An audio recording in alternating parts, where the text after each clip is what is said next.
L'année 2015 a vu l'émergence de plus de 500 projets de communes nouvelles en France. Des projets bien souvent portés par des communes rurales souhaitant consolider leur avenir.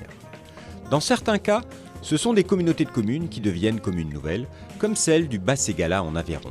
Les 3 maires de cette intercommunalité, comptant 1400 habitants, ont trouvé en la commune nouvelle la réponse à toutes leurs préoccupations.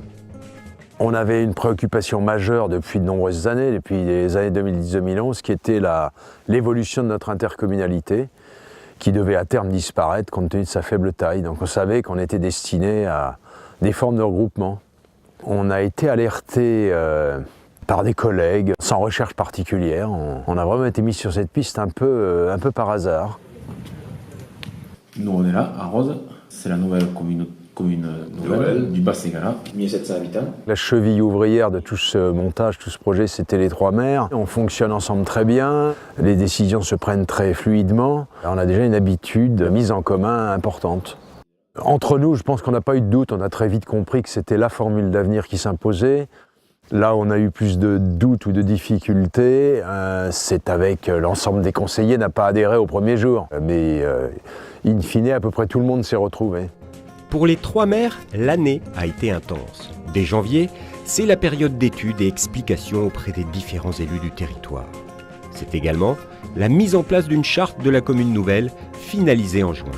Tout un travail qui n'a pu se faire sans une aide précieuse pour bien maîtriser tous les dossiers. Au départ, c'est un peu, on découvre, on a beaucoup d'informations qui arrivent, il faut analyser tout, il faut poser tout, on a beaucoup de questions, donc il faut avoir quelqu'un en face pour nous éclairer et pour nous répondre clairement. Et c'est vrai que mairie, conseil et l'AMF nous ont vraiment aidés pour arriver à avancer, quoi. Et c'est vrai qu'à la sortie, c'était beaucoup plus clair pour nous. On a pu mettre en place la charte. C'est vrai que c'est des gens sur qui on peut compter. Au premier conseil municipal, tu dois présenter la liste des adjoints. Ça doit être formé à l'avance, c'est pas un par un, il y a une liste préparée à l'avance, parce que j'ai compris. La charte, c'est un document de travail sur lequel on pourra s'appuyer donc jusqu'en 2020 et au-delà si aux prochaines élections le nouveau conseil conserve cette charte. On en a besoin effectivement pour donner confiance au conseil et y compris à la population parce que c'est un document qu'on va pouvoir leur diffuser. Cette charte et le projet de commune nouvelle ont été présentés aux habitants et tous les acteurs locaux de juin à septembre, avec notamment des réunions publiques. Un travail de terrain qui a visiblement rassuré tous les administrés.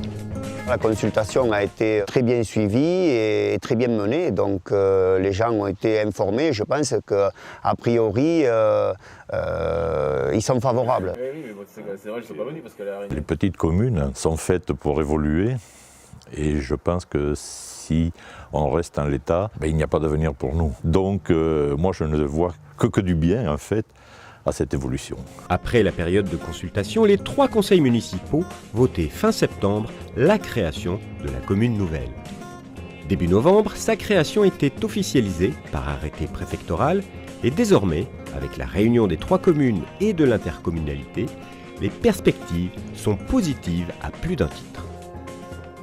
Le fait de passer en commune nouvelle nous aide à régler des dossiers compliqués. Chez nous, on a un problème d'école. Notre système d'école va se pérenniser grâce à la commune nouvelle. Bon, ça, c'est un avantage important pour une commune rurale, c'est évident. Deuxièmement, on a un avantage financier très important procuré par cette loi du 15 mars 2015. On a une organisation de notre territoire qu'on va pouvoir mieux vendre à nos partenaires futurs de l'intercommunalité parce que nos 3 communes qui fusionnent sont organisées autour d'un axe de développement majeur qui est une route départementale importante où il y a déjà la présence de zones d'activité. Donc on va pouvoir s'organiser autour de cet axe de manière beaucoup plus serrée.